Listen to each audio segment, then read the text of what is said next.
오늘 아침 일라디오. 안녕하십니까. 오늘 아침 일라디오 아나운서 오승원입니다.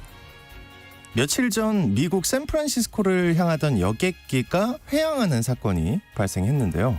이게 기장과 승무원이 단체 식중독에 걸려서 생긴 일이라고 합니다. 요즘 이런 식중독 사고가 늘고 있는데요. 이 때이른 더위 때문에 위험이 높아지고 있어서 음식물 보관이나 섭취하실 때 특별히 주의를 기울이셔야겠습니다. 기온이 1도 올라갈 때 식중독 환자는 6.2%씩 증가하는 것으로 알려져 있는데요. 식품의약품안전처에 따르면요, 매년 5천 명가량의 식중독 환자가 발생하고 있고요. 사회 경제적 손실 비용이 무려 1조 8천억 원에 달한다고 합니다. 한여름에는 대부분의 사람들이 식중독 예방에 신경을 쓰잖아요. 근데 요즘 같은 봄철은 음식 관리에 방심하기 쉬워서 더욱 주의가 필요하다고 합니다. 나들이 가실 때 밖에서도 음식 냉장 보관하셔야 하고요.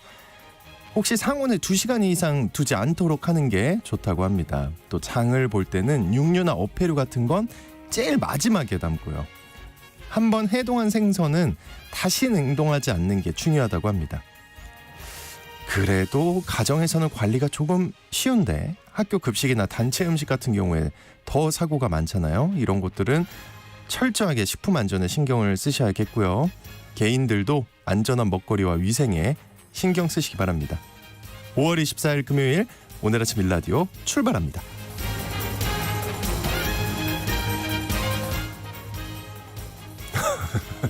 굿모닝입니다, 여러분. 오늘은 헤어스타일이 새로우시다고. 네, 머리를 감았습니다. 부끄럽네요. 네. 오늘 아침 일라디오 이 시간은 물론 KBS 일라디오의 모든 프로그램은 유튜브 KBS 일라디오 공식 채널이나 모바일 콩 어플리케이션을 통해 실시간으로 함께 하실 수 있습니다. KBS 일라디오 채널 구독과 좋아요, 댓글 많이 부탁드립니다. 아침 인사해 주신 분들 모두 굿모닝이고요. 자, 오늘 팩트체크 시간에는요, 중대재해법 무용론에 대해 팩트체크 해보겠습니다. 또 궁금한 뉴스 시간에는요, 요즘 이 북한의 사회 경제 관련한 뉴스들 살펴보는 시간 가져보도록 하겠습니다. 또 많이 기다리셨을 것 같아요. 야구 잡설 시간 준비되어 있는데요. 각 팀당 50경기 정도 치른 KBO 리그 이슈를 훑어보겠습니다. 자, 오늘 청취자 여러분들 참여하실 수 있는 퀴즈 나갑니다. 요즘 외국인 관광객들이 크게 늘고 있죠.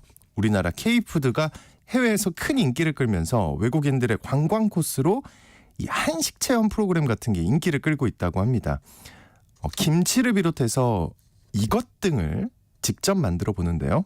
이것은 냉동으로 해외에서 큰 인기를 끈 분식이고요. 김에 다양한 재료들과 밥을 넣고 말아서 썰어내는데요. 뭘까요?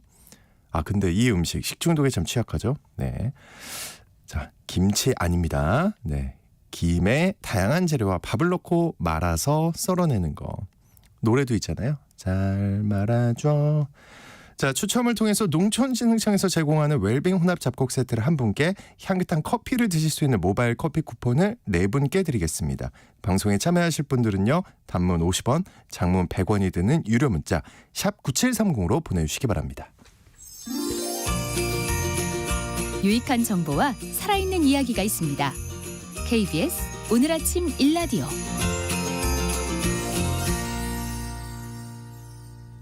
이 정보가 사실인지 혼란스러운 내용을 바로잡아보는 팩트연구소 시간입니다. 팩트체커 선정수님과 함께합니다. 안녕하십니까? 네, 안녕하세요. 네, 오늘 주제가요, 지난 1월 27일 50인 미만 사업장을 대상으로 확대 시행된 중대재해법에 대한 내용이라고요? 네, 그렇습니다. 재계를 중심으로 이 중대재해법이 효과가 없다, 이런 이야기가 많이 나오고 있는데요. 중소기업중앙회는 지난 16일 중대재해처벌법 개선 및 산재 예방 방안 토론회 이런 거 열었는데요. 발제자로 나선 정진우 서울과학기술대학교 안전공학과 교수는 이 토론회에서 이렇게 얘기를 합니다.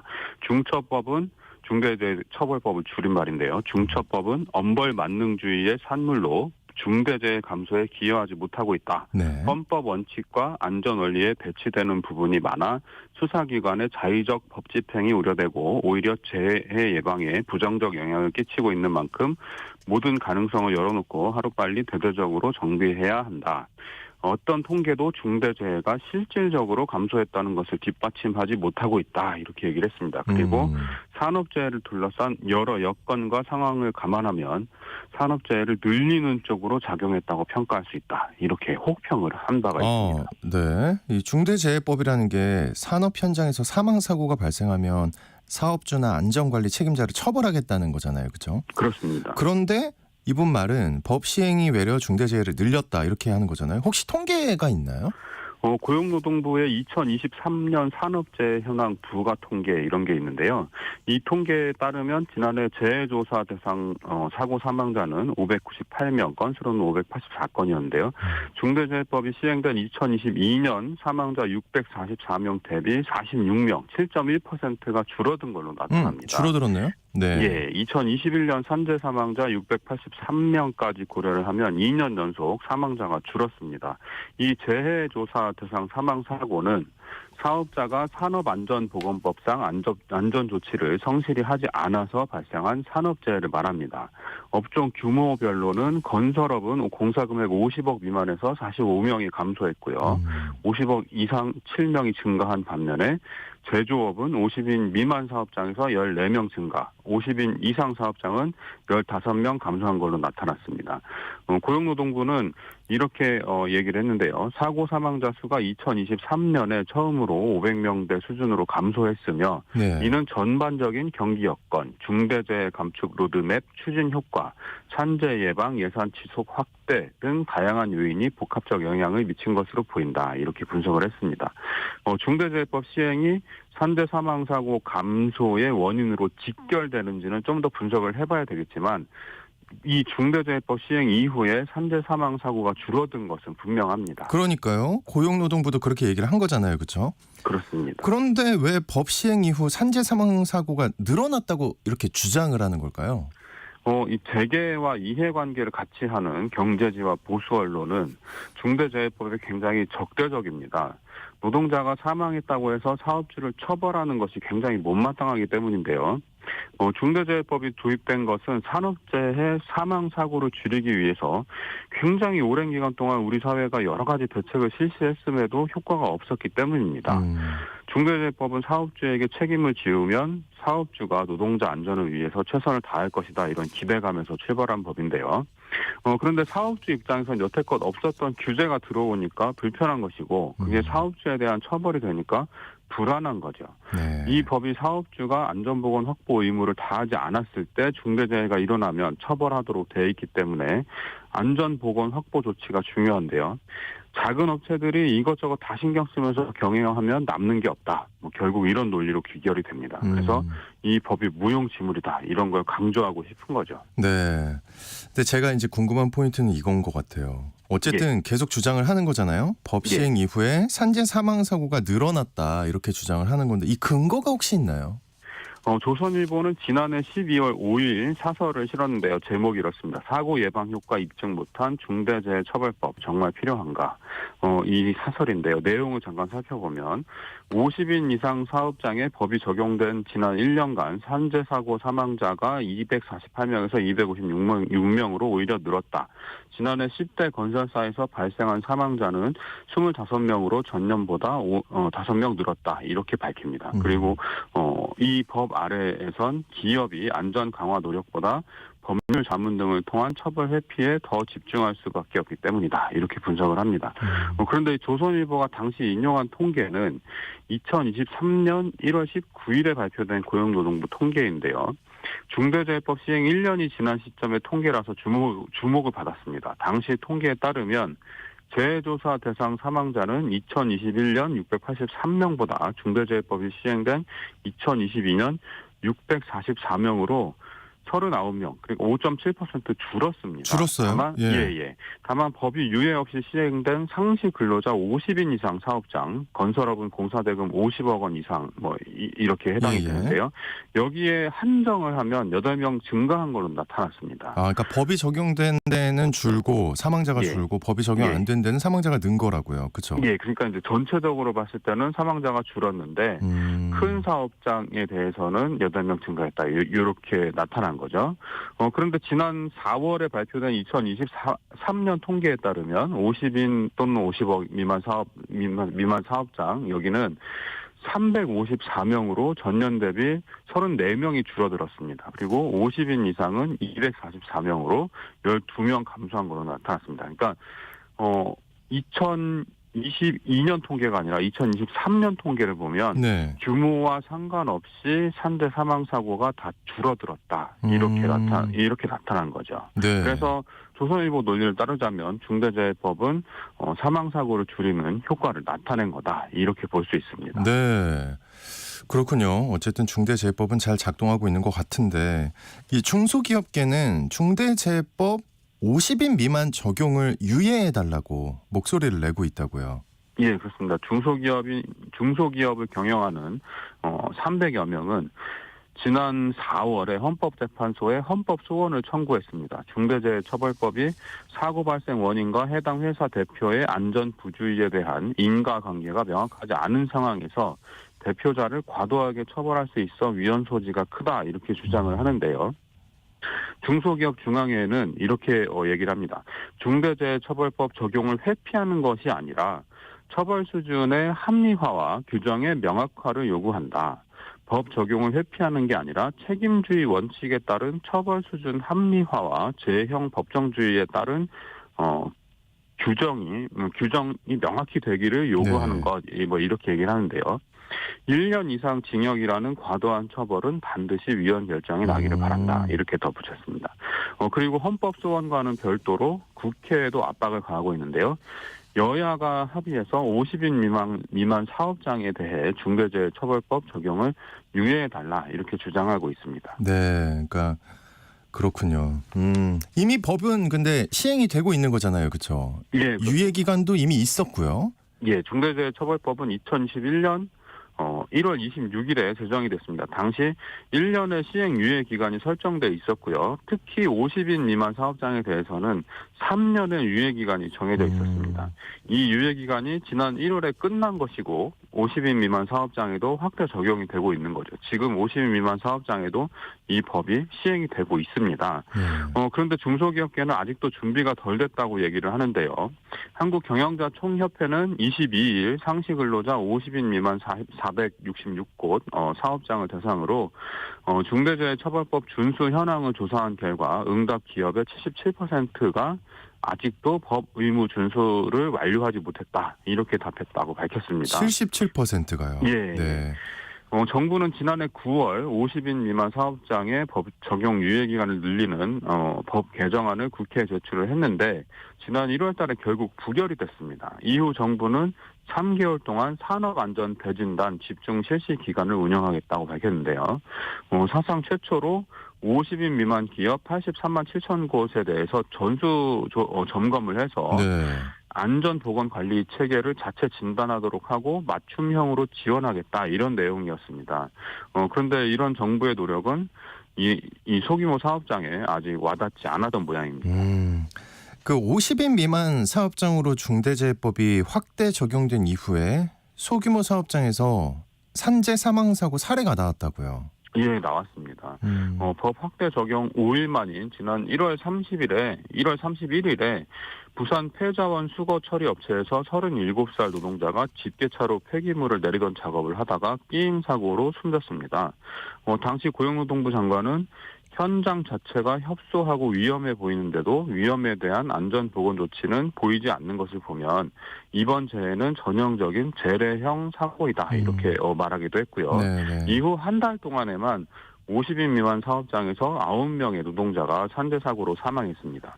너무 마음이 아픕니다. 이런 기사를 접할 때면요. 그 산재 사망 사고가 발생하면 사업주가 이제 처벌을 받게 되는 거잖아요. 네. 이 중대재해법 적용을 유예해달라는 요구들 어떻게 보십니까? 처벌이 과하다는 주장에 대해서는 이미 헌법소원이 진행 중이니까 그 결과를 보면 될 것 같고요. 그런데 법 적용 유예 기간도 이미 3년이나 부여를 했고 정부도 법 확대 적용에 맞춰서 50인 미만 사업장을 대상으로 전수 안전 점검을 하고 있기도 하고요. 우선 사업주가 노동자의 안전을 중요하게 생각하는 인식부터 자리 잡아야 될 것 같습니다. 이것저것 다 신경 쓰면 사업을 어떻게 하나? 이런 구시대적인 접근은 이제 좀 버려야 될 때가 된 것 그러니까요. 같고요. 네.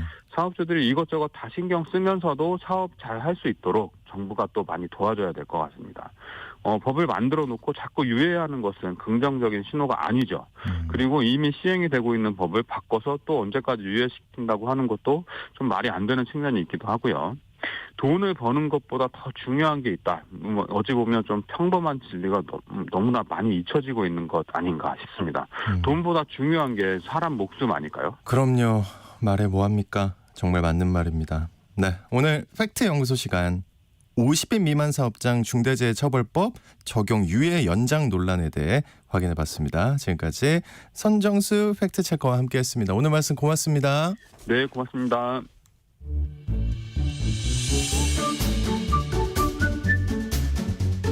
아침을 여는 기분 좋은 습관. KBS 오늘 아침 1라디오.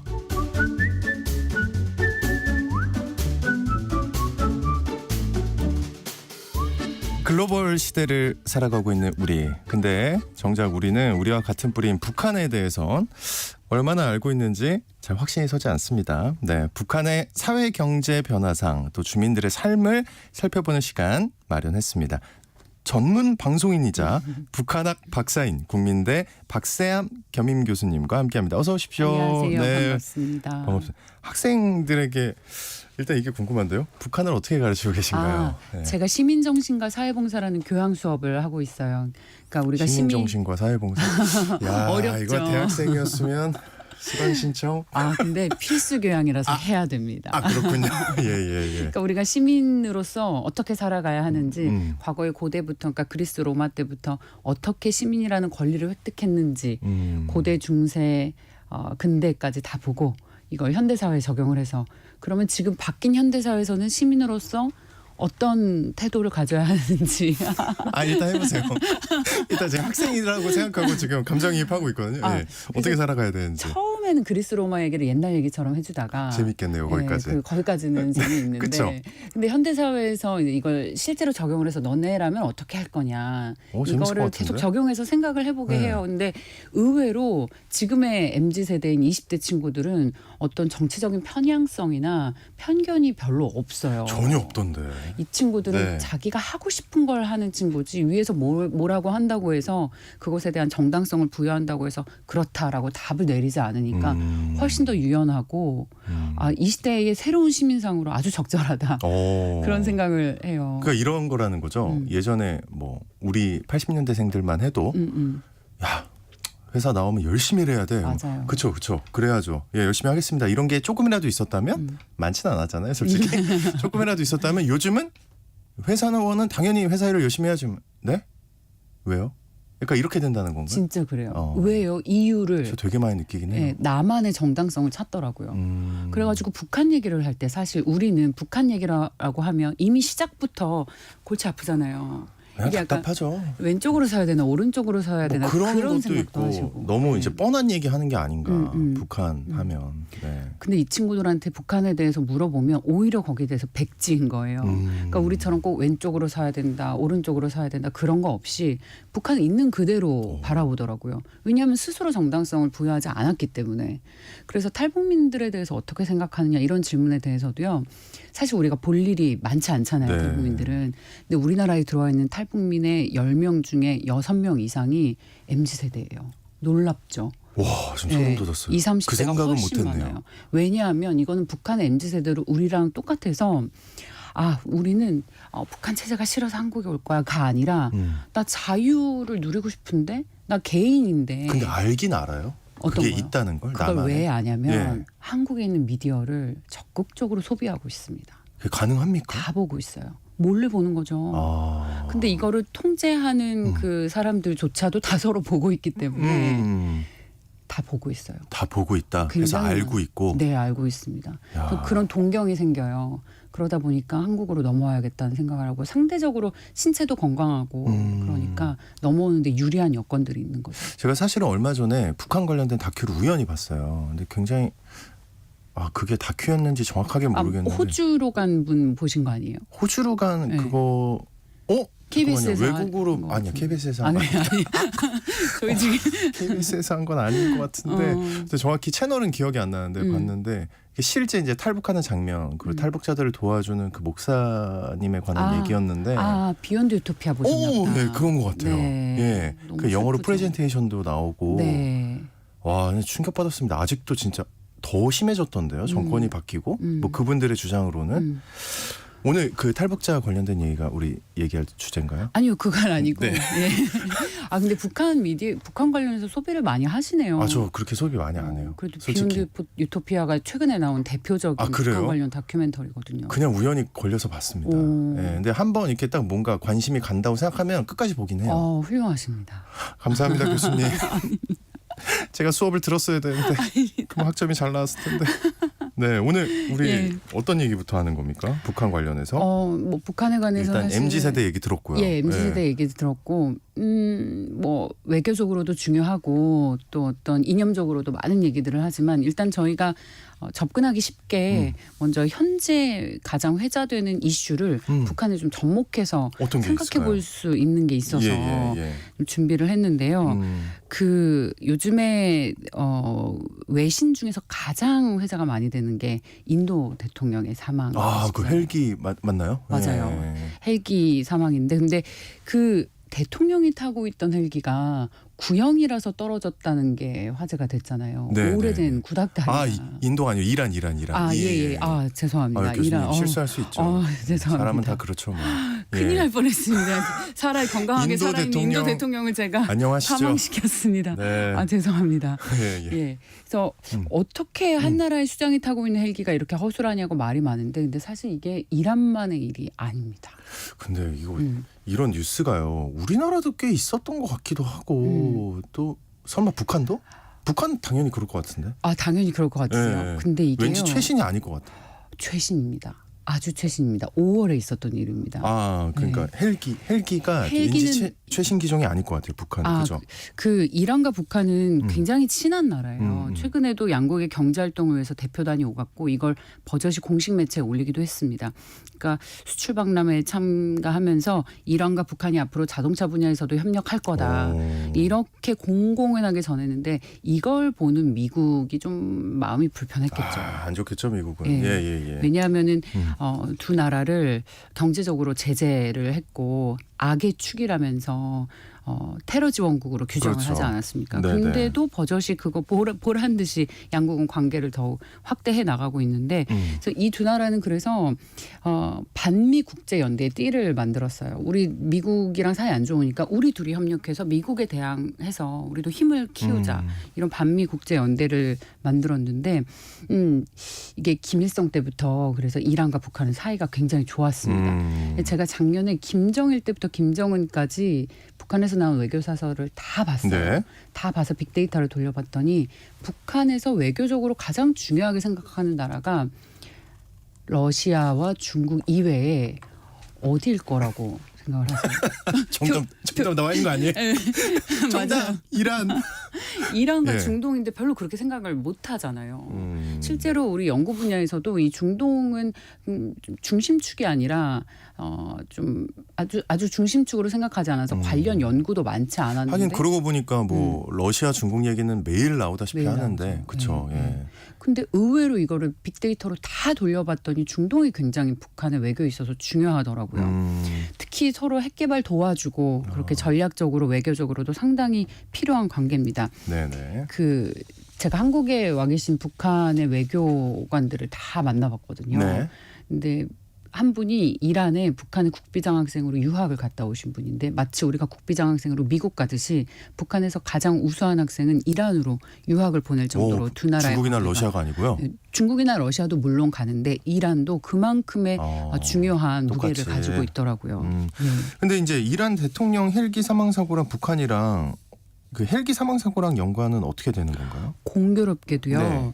이번에 사고가 난 헬기 기종이 미국 제품이라는 거 많이 아, 알려졌어요. 네, 미국 제품이에요. 네. 이란도 미국을 그렇게 싫다고 하면서 이란 대통령 마지막 가시는 길에는 이란 헬기를. 이거 어쩔 수 없었나 예. 봐요. 미국 제품이. 예. 이게 1960년대 만들어졌는데 지금 단종됐어요.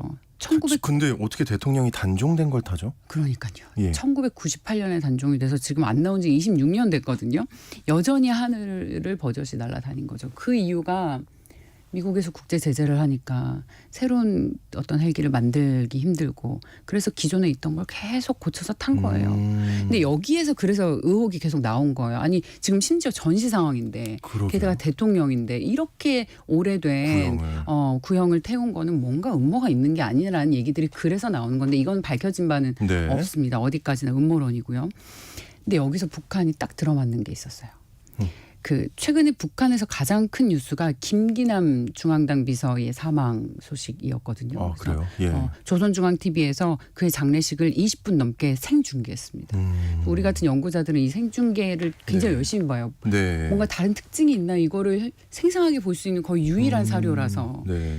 근데 김정은이 벤츠를 타고 있는 거는 다 잘 알려져 있는 사실입니다. 마이바흐를 제일 타고. 좋은 거. 그렇죠. 예. 그래서 차들이 쭉 가는데 맨 앞에 있는 건 마이바흐가 맞고 뭐 마이바흐가 몇 대가 보이는데 중간에 벤츠는 벤츠인데 처음 보는 벤츠인 거예요. 뭔가 굉장히 크고 웅장하고 벤츠 마크는 있는데 이게 뭔지 모르겠어서 연구자들 사이에서도 이 차가 뭘까? 심지어 클래식카를 좋아하는 분들도 이게 화제가 굉장히 많이 됐어요. 이 차가 뭔지를 찾아봤어요. 알아보니까 1963년에 생산된 마이바흐의 전신이더라고요. 그리고 이 차도 63년? 단종된 지가 네. 43년, 1981년에 마지막으로 나오고 더 이상 나오지 않습니다. 그러니까 지금 약간 이해가 안 되는 게 네. 신차 마이바흐 이렇게 가다 갑자기 구형 마이바흐라는 맞아요. 거죠. 네. 눈에 띌만 했네요. 눈에 띌만 하죠. 네. 심지어 그게 김기남의 초상화를 실은 차였거든요. 그래서 가장 눈에 띄는 차였는데 그 구형차를 구형차가 평양 시내에 또 돌아다닌 거죠. 이 구형 헬기가 하늘을 난 것처럼. 그래서 전 세계 어디에도 굴러다니지 않을 걸로 추정되는 이 엄청난 클래식카가 그 장례식장에 등장을 했습니다. 근데 이게 처음이 아니에요. 김일성 사망 때 94년에요. 운구차로 쓰여졌던 차가 뭔지 제가 할까요? 글쎄요. 링컨 컨티넨탈이에요. 링컨 컨티넨탈? 미국 차. 미국 차. 그리고 김정일 사망 때도 김일성인데 미국 차. 관을 실은 차도 링컨 리무진이었어요. 그러니까 둘 다 사실 북한은 미국을 미제 승냥이잖아요. 네. 정말 싫어하잖아요. 근데 거친 욕설을 하다가도 중요한 날엔 미국 차를 탔습니다. 그리고 또 이 두 차 모두 단종된 차들이었어요. 그러니까 중요한 날에 미국 차를 타고 단종된 차를 탈 수밖에 없는. 근데 이번에 이 헬기 사망 사고도 단종된 구형 제품이었고 미국산이다라는 공통점이 있었죠. 근데 고장 나면 수리는 할 수 있을까요? 그게 단종이 됐는데? 안 예. 되잖아요. 예. 부품 조달이 안 되잖아요. 지금 네. 속된 말로 북한이나 이란이나 대북 제재로 인해서 부품에 대한 해외 직구가 막힌 거잖아요. 아예 못 사는데 예. 그 군사용어로 카니발리제이션이라는 용어가 있어요. 이게 뭐냐면 부품이 모자라면 다른 기종의 헬기나 자동차에서 부품 떼다가 그걸 억지로 끼워 맞추는 거예요. 그걸 계속 하고 있는 거죠. 그래서 이런 방식이다 보니까 이란에서 비행기 타는 분들이 전선을 쿠킹 오일로 막 싸놓은 거를 볼 수가 있었대요. 이것도 똑같은 거예요. 부품 조달이 안 되니까 어떻게 해서든 끼워 맞춘 거죠. 무서워서 비행기 못 타겠다고 하시더라고요. 그렇군요. 예. 자, 그리고 이번에 또 모내기 뉴스. 예, 우리 또 농업에 관심 있는 분들이 많이 들으시거든요. 이제 우리 뉴스에서는 벼농사 뉴스에서 보기가 어려운데 북한에서는 여전히 이제 벼농사가 대단한 소식으로 다뤄진다고요. 아, 그렇습니다. 예, 예. 그 국방비 지출은 사실 엄청 늘어나는데 무기 세일즈도 적극적으로 하는데 북한의 주민 역시 먹고 사는 문제는 해결이 쉽지 않은데 관련 비용을 얼마나 지출하고 있나, 얼마나 북한 당국에서 신경 쓰고 있나 늘 저희가 궁금했잖아요. 네. 근데 북한에서는 모내기가 여전히 전 국가적인 과업입니다. 특히 작년부터 강조를 하기 시작했어요. 그래서 매년 이 시즌이 되면은요, 노동신문이나 조선중앙TV에서 주요 뉴스로 모내기 소식을 매일매일 업데이트하면서 전하는 거예요. 뭐 생산량이 얼마나 됐다. 오늘은 어느 지역에서 모내기를 했다. 이런 식으로. 근데 다 좋은 뉴스만 그럴 거 아니에요. 물론 좋은 뉴스만 하죠. 그 레파토리도 똑같아요. 네. 그 우리도 왜 추석 귀경길 귀성길 뉴스 레파토리 똑같잖아요. 그런 네. 것처럼 매년 그렇게 하는데 거기 이제 숫자만 좀 달라지고 숫자가 매년 과장이 더 되죠. 그러니까 본격적인 모내기철이 시작된 5월 이번 달도 첫 주요 사설 제목이 뭐였냐면요. 모든 역량을 예. 총 동원해서 역량이죠. 네. 총 집중해서 모내기를 제철에 질적으로 끝내자. 네. 질적으로 끝내자가 뭐예요? 질적으로 향상하자. 좀 잘 좀 하자. 생산량을 높이자. 이런 얘기죠. 올해는 지난해보다 1.7배 늘었다고 좀 과시를 하곤 했었는데 네. 이 북한 모내기 시즌에도 재밌는 게 하나가 있습니다. 북한 도발이 평균적으로요. 여느 때보다 좀 잠잠해져요. 모내기 때는. 네. 왜냐하면 그거 1년 먹을거리를 그 생산해내야 하는 가장 중요한 시즌이잖아요. 여기에 총 역량을 집중을 해야 됩니다. 한 해 농사를 성패를 좌우하기 때문에 이 북한에서 얘기하는 이 모내기 사업은 단순히 민생을 넘어서 당 차원에서의 어떤 정치적인 사업이라고 해석도 가능하겠죠. 마지막으로 이거 예. 궁금했어요. 예. 그 어쨌든 매체에서 전하는 모내기 실적을 보면 작업 속도 엄청 빠르고 목표 달성도 막 200% 했다 이러는데 이거는 벌써 웃으시면 어떡합니까? 이거 어디까지 믿어야 됩니까? 사실 이게 예. 북한을 뭐 아니라고 생각은 하겠지만. 북한이 희화하거나 그런 건 절대 아니지만 저는 이 통계를 볼 때마다 이거 참 기가 막히다. 이걸 알고 봐야 되는데 라는 무슨 생각을 해요. 말이에요? 예. 한번 잘 들어보세요. 네. 만약에 우리가 목표 달성할 때 100개의 제품을 생산했었는데 그 다음 분기에 110개를 생산을 했어요. 그러면 설마. 우리가 10개를 더 생산했으니까 10% 예. 초과 달성했다고 하잖아요. 근데 북한에서는 이거를 110%라고 해요. 그래 이게 아니 어떻게 이렇게 수학의 달라요? 개념이 네. 이렇게 해야 그야말로 좀 멋이 있으니까 늘 이렇게 통계를 조작하면서 과장을 하는 거예요. 그래서 북한 노동신문의 이 생산 달성량에 대한 통계를 보면은 두 자릿수가 없어요. 120%, 130%, 200% 한번 유의 깊게 보세요. 예, 이 이제부터는 눈에 보이겠네요. 예, 이 통계 조작이랄까요? 이런 것이 있습니다. 알겠습니다. 듣고 싶은 얘기는 많은데 벌써 시간이 이렇게 됐습니다. 흥미로운 북한 얘기 다음 시간에 또 한번 나와주시죠. 네, 그렇게 하겠습니다. 잘 들었습니다. 지금까지 국민대학교 박세암 겸임 교수님과 함께했습니다. 오늘 말씀 고맙습니다. 고맙습니다.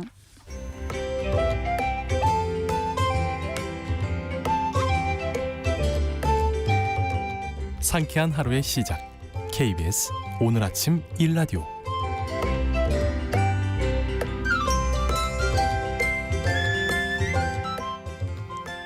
날씨가 점점 더워지고 있는 요즘 KBO 리그도 각 팀당 이제 50경기 정도 치르면서 순위 싸움을 치열하게 하고 있는데요. 오늘 오랜만에 야구 잡설 진행자인 우리 담당 PD 정현재 PD와 함께 KBO 이슈 짚어보겠습니다.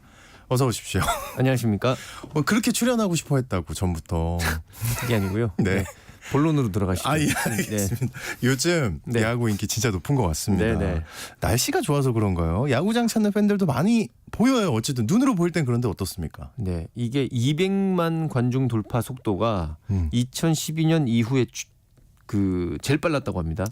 오, 그러니까 진짜 올해는 맞는 거네요. 네, 올해는 역대 최초로 900만 관중이 달성할 것으로 보고 있다고 합니다. 오. 지금까지 840몇 만인가 거기가 최고였거든요.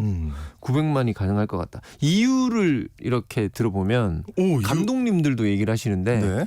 가성비가 좋다. 네? 그러니까 뭐 무슨 가성비요? 극장 같은 데 가도 요즘 극장 영화 보는데 돈이 많이 올랐잖아요. 그리고 진짜 저 놀랐던 게 네. 극장 최근에 몇 번 갔는데 네. 그냥 기본 5만 원이에요. 그러니까요. 네, 뭐 깜짝 팝콘 놀랐어요. 먹고 뭐 이렇게 네. 하면 그렇잖아요. 그리고 뭐 뮤지컬 이런 거는 10만 원 훨씬 넘어가는데 거기는 뭐 인당 10만 원이 넘던데. 예. 야구장은 잠실 기준으로 뭐 중간값 정도 티켓이 한 2만 원 정도 됩니다. 그게 한 3시간 이상 막 신나게 막 노래도 부르고 막 응원하고 그렇게 놀잖아요. 그렇죠. 네. 그러니까 지금 시대상과 딱 맞다. 네. 근데 왜 전에는 막 그랬잖아요. MZ 세대들이 야구 별로 안 좋아한다. 네. 많이 안 본다. 네네네. TV로. 네네네. 그럴 수는 있는데 직접 야구장 가는 건. 가서 거기서 즐기는 건 지금 MZ 세대들하고 굉장히 맞는 것 같아요. 네.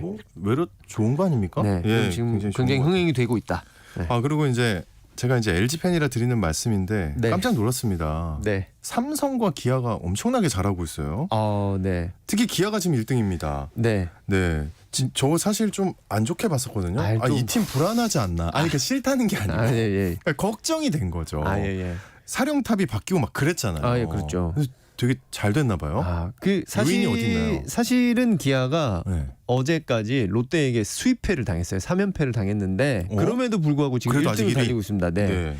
이게 뒷문이 좀 단단했고, 그러니까 수입 당하기 전까지는 뒷문이 단단했고 웃으면 안 되는데. 예. 방망이들도 잘 쳤고 굉장히 잘했겠죠. 조화가 잘 이루어졌는데 지금 약간 내려오는 시기가 아닌가. 예. 지금 그 전설의 그 단어를 쓰려고 하는 거예요. 아니요. DTD? 그게 아니에요. 아니, 그거 아니고요. 예. 어느 팀이든 이렇게 내려왔다 올라갔다 이렇게 그렇죠. 하잖아요. 그런 게 있죠. 와이어 투 와이어라고 그 처음부터 끝까지 1위를 한 팀은 역사상 한 팀밖에 없지 않습니까? 그러니까 삼성? 아니. 그 SSG가 재작년에 했었고.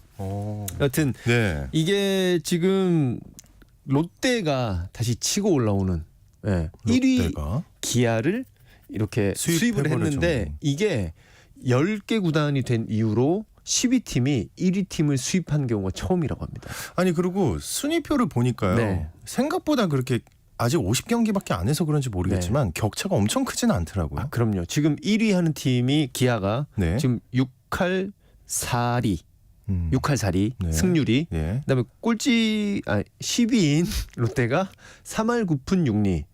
그러니까 굉장히 촘촘하게 붙어 있다는 얘기예요. 아, 그래요? 예. 굉장히 원래 보통 이 시점쯤에는 1위 하는 팀이 승률이 한 70% 정도 될 때도 있고 그래요? 예. 꼴찌하는 팀이 승률이 30%도 안 될 때가 있습니다. 근데 이제 60%하고 40% 사이에서 이렇게 촘촘하게 있으니까 사람들이 더 즐기기가 좋은 거죠. 네. 왜 팬들이 아쉬워하는 부분이 있다는데 어떤 거예요? 기아 팬들이 기아 팬들. 아쉬워하는 거예요? 예. 지금 외국인 타자가 기아 말고 다른 팀의 외국인 타자들은 웬만하면 다 잘 쳐요. 그래요? 네, 진짜 다 잘하고 있어요. 네. 근데 소크라테스가 국내에 벌써 몇 년째 뛰고 있는 선수인데 예. 상대적으로 좀 부진하고 그리고 외야 수비 같은 거 볼 때도 약간 어슬렁어슬렁 하는 게 아닌가. 에이, 설마. 약간 이런 의혹의 눈길을 계속 보이고 있어요. 팬들이. 뭔가 이유가 있나? 모르겠어요. 근데 네. 그 부분에 대해서 굉장히 아쉬워하고 있고 그리고 지금 1위지만 그 감독의 선수 운영에 대해서 이해할 수 없다 좀. 왜 자꾸 쓰는 사람만 쓰고 못한 선수를 왜 계속 내고 약간 그러냐라는 야구가 예. 1위 팀 감독도 욕을 먹는 게 좀 또 어떻게 보면 또 그래서 재밌기도 하고요. 그죠? 그렇죠. 예. 어쨌든 상위권 싸움이 치열하다는 건데 네. 이 중에 가장 의외의 성적을 내는 팀 어디라고 보세요? 삼성 라이온즈 아니겠습니까?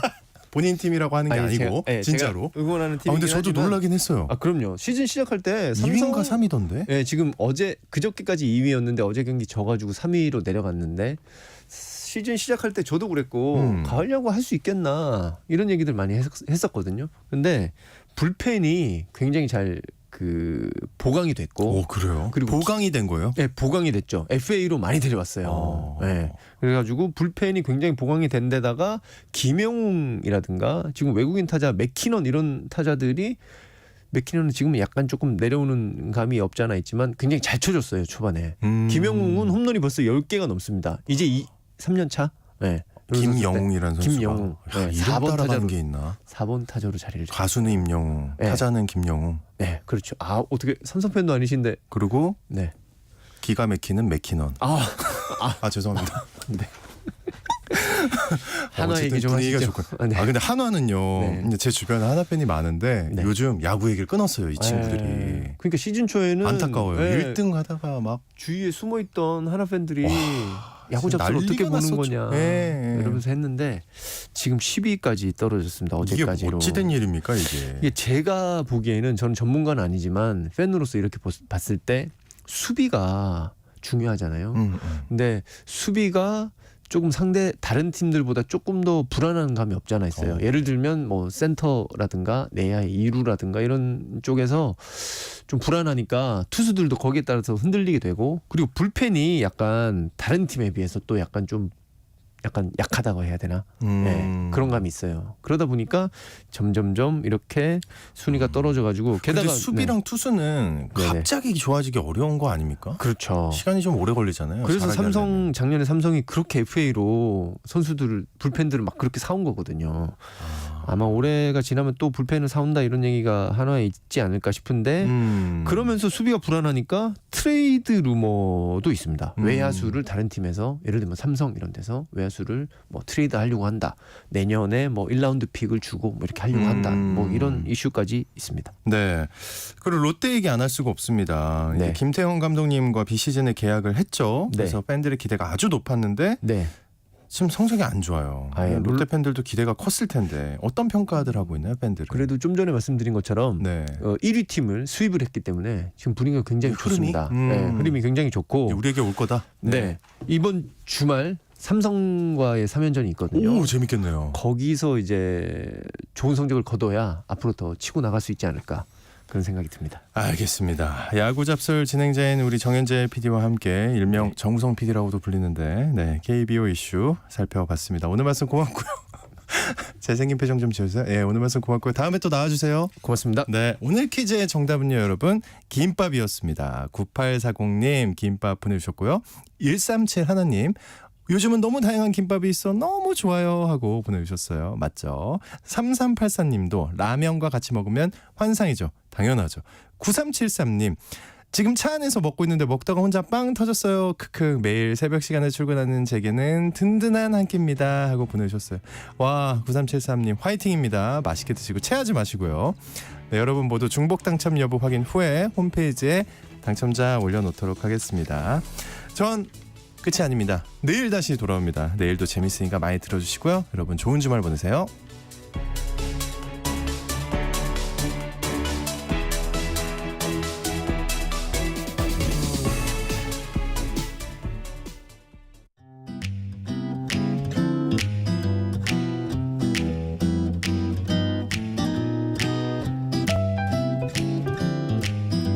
안녕하세요.